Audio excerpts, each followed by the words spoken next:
So here we have the integral of the function cosine of the square root of x dx. So when we look at this function, we see that it's a composition of functions, and so you might guess that we should use u substitution. So that is what I'm going to do first. I'm going to pick a different letter than u, and you'll see why in a minute.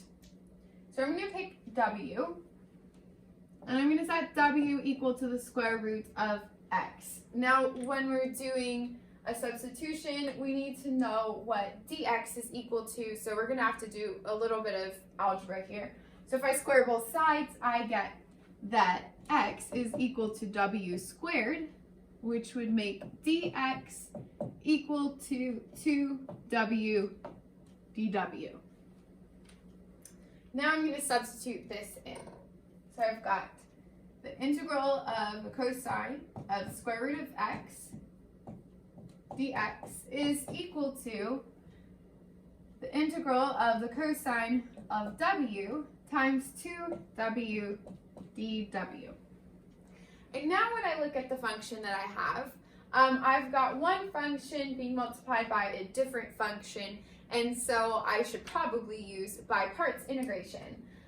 So that's what we're going to do.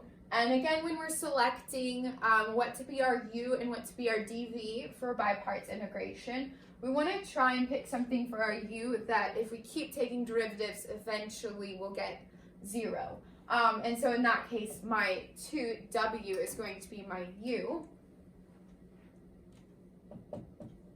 So that makes du just 2 dw.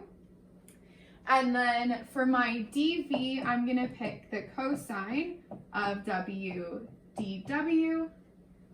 And so when I do that, to get v, I integrate that, and so I would have for v the sine of w. And so now you see why I picked w at first, because we were going to do by parts integration. So I just wanted to use a different variable since now we have u. So let's go ahead and rewrite this with our integration by parts. So whenever we have the integral of u dv, we set that equal to u times v, so 2w sine of w minus the integral of v du. So v du is going to be 2 sine of w dw. Okay, so now this has made this quite simple. This is something I can integrate without using any further techniques.